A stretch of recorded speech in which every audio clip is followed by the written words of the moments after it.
Pas Tia lagi enak-enak tidur nih kan, tiba-tiba dia kebangun. Karena ngedenger suara teriakannya Nana dari depan pintu kamar. Pas Tia mau nyamperin suara teriakan itu kan, Mas Rian langsung larang, jangan.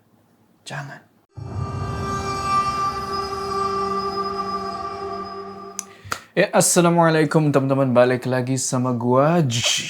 Apa kabar kalian semua? Semoga kalian semua yang menonton video ini diberikan kesehatan, dilancarkan rezekinya, dan selalu dimudahkan urusan-urusannya, dan selalu diberikan perlindungan dari wabah yang sedang melanda dunia saat ini. Ya, di house horror kali ini gua ada cerita yang cukup bikin gua agak pusing nih, agak bingung. Ini cerita dari Surabaya tentang satu keluarga yang mendapati kalau anaknya yang paling kecil itu punya tingkah laku yang aneh. Tapi semakin mendekati ke akhir cerita nih, ternyata ada yang jauh lebih aneh dari sekedar tingkah laku anak itu. Penasaran kan sama ceritanya?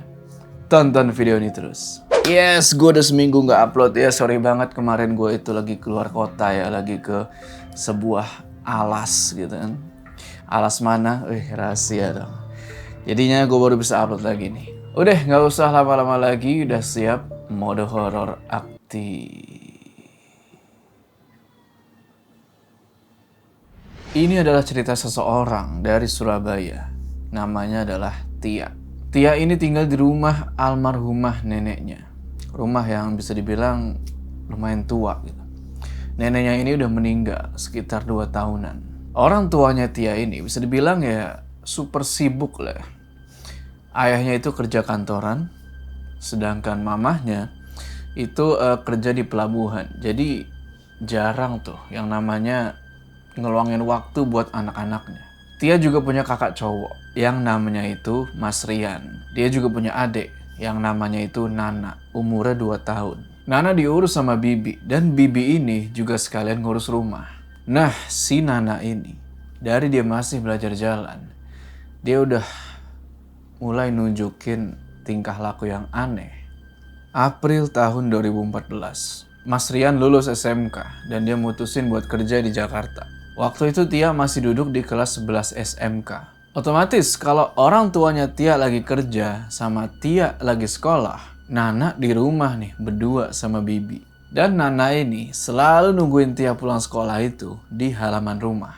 Rumahnya Tia ini 2 tingkat. Kamarnya ada di lantai 2. Di situ juga ada kamar mandinya. Adiknya Tia, si Nana ini, dari dulu jarang mau naik ke lantai 2. Kalau ke lantai atas, pasti dia nangis jerit-jerit kayak ngelihat yang serem gitu. Suatu hari, ayahnya Tia ini lagi kerja di luar kota. Otomatis nggak bisa pulang selama beberapa hari. Dan mamahnya juga sibuk kerja di pelabuhan. Hari Kamis siangnya kalau nggak salah, pas Tia pulang sekolah dan sampai di gerbang rumah, dia ngelihat Nana nih, adiknya kan, lagi main lari-larian. Waktu itu Tia masih belum mikir yang aneh-aneh. Dia pikir ya namanya anak kecil kan, mungkin doyan main lari-larian kayak gitu. Tia panggil lah adiknya itu kan, "Dek, makan dulu, nanti mainnya dilanjutin." Nah, adiknya ini bilang, "Iya kak, nanti lagi asik main sama temen." Dek, temen di taman itu gak ada siapa-siapa lagi kecuali ya adiknya si Tia itu. Tia langsung nyuruh Bibi buat ngegendong Nana masuk ke dalam rumah.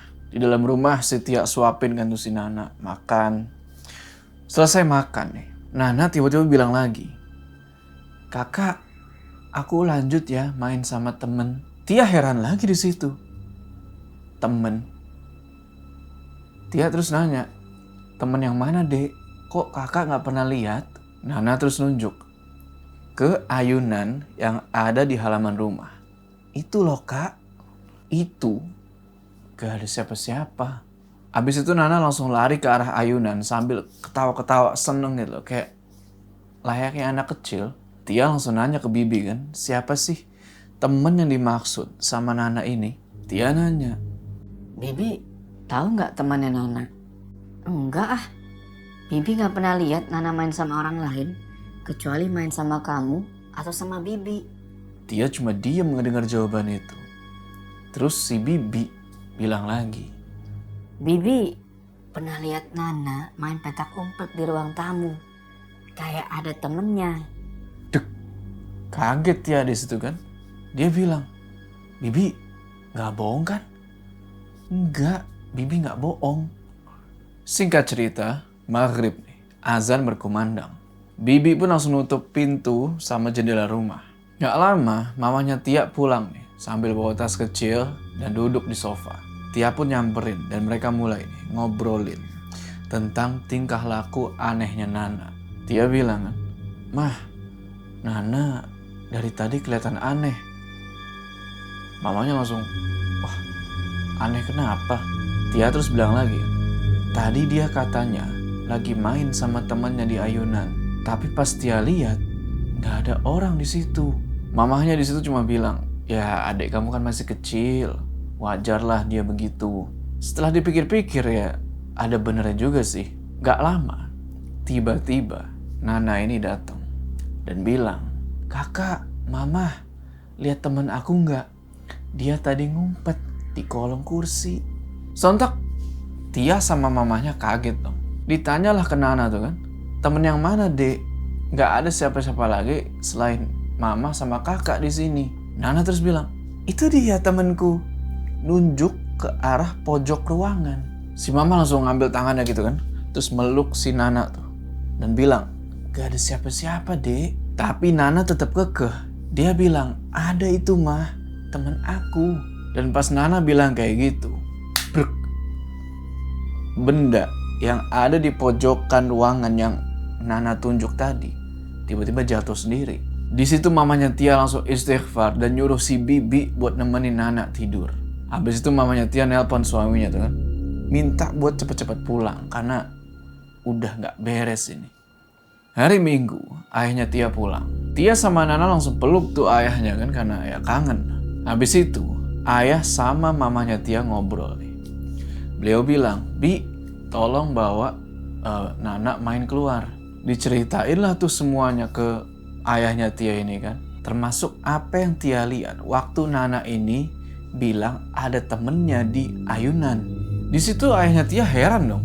Dan dia pun langsung nelpon teman kerjanya nih yang dia anggap ngerti nih tentang apa yang sebenarnya terjadi. Singkat cerita, teman kerja ini maksud itu datang.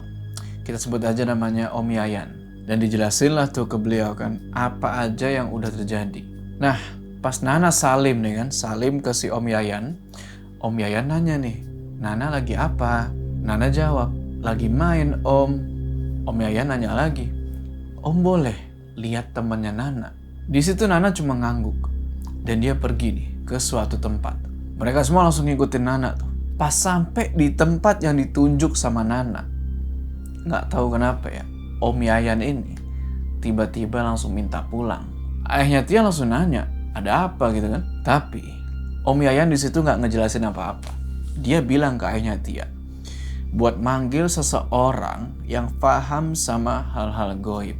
Nana langsung dipeluk tuh sama mamahnya dan Tia cuma bisa diem di situ. Di situ ayahnya Tia ingat kalau Mas Rian, kakaknya Tia, punya guru ngaji yang bisa dibilang ngerti lah. Beliau pun langsung ngehubungin Mas Rian, nyuruh buat pulang. Singkat cerita, Mas Rian sampai nih di rumah. Waktu itu lupa ya, pagi atau siang. Si ayah langsung nyuruh Mas Rian buat pergi ke rumah guru ngajinya. Dan gak pakai banyak nanya, Mas Rian ini nurut. Nah yang anehnya di sini, sebelum Mas Rian ini pergi, Nana bilang, kakak hati-hati, selamat jalan kakak. Si Mas Rian cuma senyum di situ dan ngusap-ngusap kepalanya si Nana. Sekitar jam 8 malam, Mas Rian belum juga sampai rumah. Si ayah gelisah di situ. Beliau coba nelpon Mas Rian, tapi nggak diangkat-angkat. Berulang-ulang beliau coba buat nelpon, tapi tetap nggak ada jawaban. Yang bikin kaget, Nana di situ tiba-tiba bilang, Kak Rian udah pergi jauh. Nana langsung dimarahin sama mamahnya gara-gara ngomong kayak gitu. Nggak tahu apa maksudnya Nana ngomong kayak gitu. Tapi ya udahlah, mungkin dia cuma lagi ngelantur aja. Sekitar jam 10 malam, Mas Rian datang nih sama guru ngajinya. Guru ngajinya ini kita sebut aja namanya Pak Somad. Si ayah langsung ngejelasin tuh ke Pak Somad apa yang udah terjadi. Pas ngeliat si Nana, Pak Somad ini cuma senyum. Di situ dia izin buat pulang dan bilang kalau besok bakal balik lagi. Alasannya sih karena udah kemalaman. Pulanglah tuh kan Pak Somad. Tia tidur di kamar atas sendirian. Sementara anggota keluarga yang lain tidur di bawah. Nah, pas lagi merem gitu kan. Mau tidur ceritanya. Tiba-tiba dari lantai bawah itu kedengaran suara. Kayak orang lari. Sama kedengeran suaranya Nana lagi ketawa. Sontak Tia yang baru mau tidur jadi keganggu dong. Dia terus langsung pergi tuh ngeliat ke bawah kayak gini kan.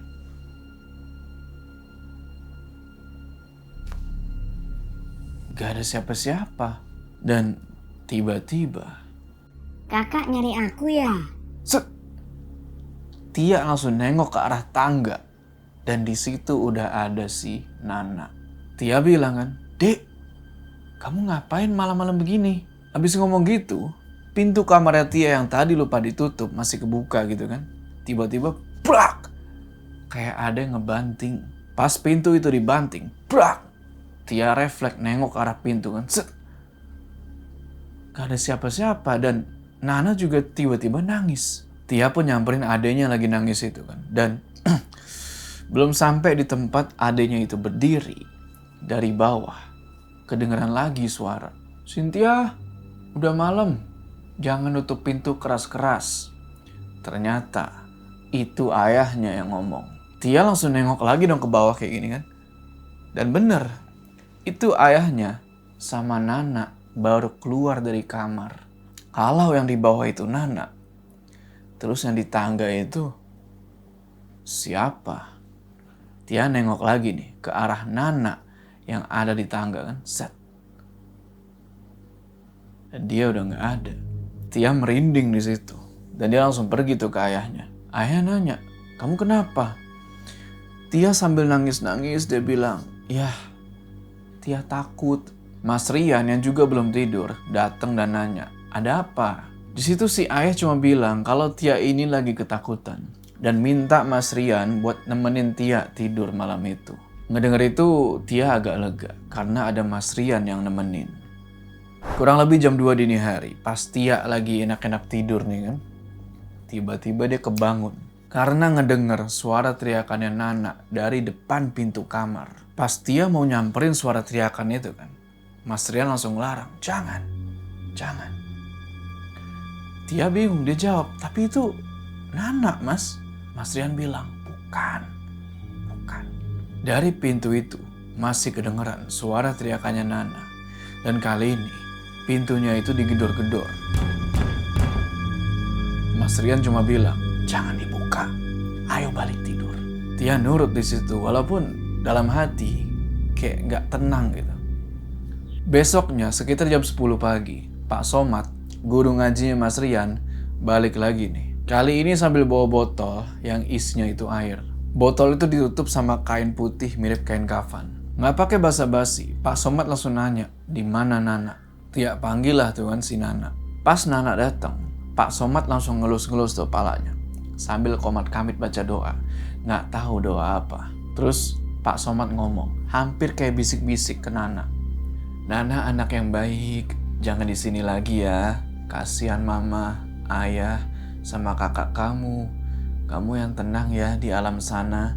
Duh. Tia sama orang tuanya kaget denger itu. Di situ Pak Somad ngejelasin kalau Nana ini udah meninggal. Dia jatuh dari lantai atas. Tapi pas jatuh itu, jasadnya itu ketutupan sama daun-daun dan ranting-ranting. Jadi nggak ditemuin. Jatuh dari lantai atas ini artinya tuh jatuh dari balkon yang arah keluar. Itu Nana. Masih ada di depannya Tia. Habis itu Nana pergi ke suatu tempat. Yang lainnya pada ngikutin. Ikutin. Ternyata Nana ini ngebawa mereka ke semak-semak yang ada di bawah balkon. Pas dibuka itu daun-daun sama ranting-ranting. Bener aja. Ada jasadnya Nana di situ. Semuanya langsung pada nangis di situ. Kecuali Mas Rian. Mas Rian di situ kelihatan biasa aja. Singkat cerita, jasadnya Nana pun dikuburin secara layak. Dibantu sama Pak Somad dan beberapa warga lain. Kurang lebih sekitar 9 hari setelah kejadian itu, Pak Somad datang lagi nih ke rumah dan beliau bilang, jangan tangisi Nana dan jangan tangisi Mas Rian.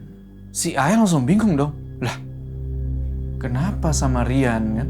Di situ Pak Somad ngejelasin kalau sebenarnya Mas Rian ini kecelakaan sewaktu di perjalanan dan nyawanya itu udah nggak ketolong lagi. Pihak kepolisian susah buat ngehubungin pihak keluarga soalnya Mas Rian ini pas pergi waktu itu KTP-nya nggak ditemuin.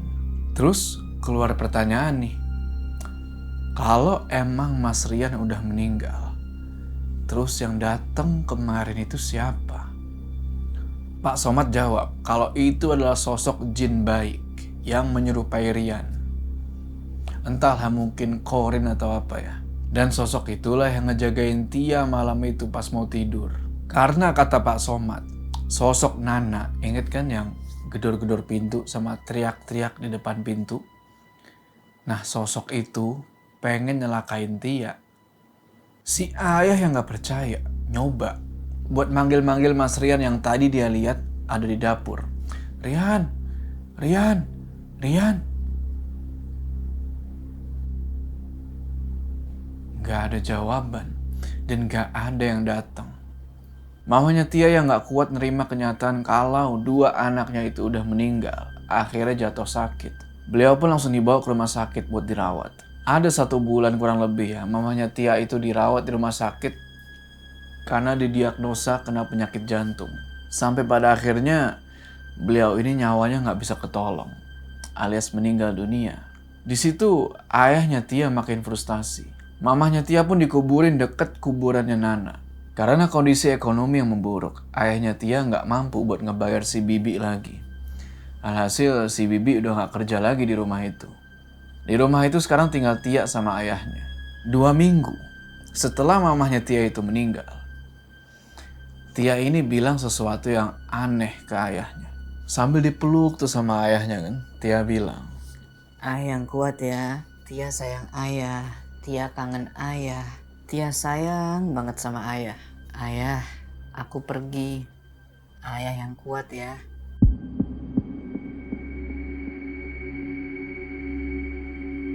nah ending itu ya, gue nggak ngerti. Jadi sebenarnya yang udah meninggal ini siapa? Tia atau ayahnya? Dan kalau Tia yang udah meninggal, kenapa cerita ini bisa sampai ke gua? Ya seperti gue bilang, cerita ini bikin gue pusing ya. Gue gak ngerti nih, kenapa kok bisa kayak gitu. Sebelum kita berpisah, jangan lupa kalian like video ini. Dan bagi yang belum subscribe, ayo subscribe sekarang ke channel ini supaya kalian gak ketinggalan cerita-cerita horor selanjutnya. Gue jauh sampai ketemu di cerita selanjutnya.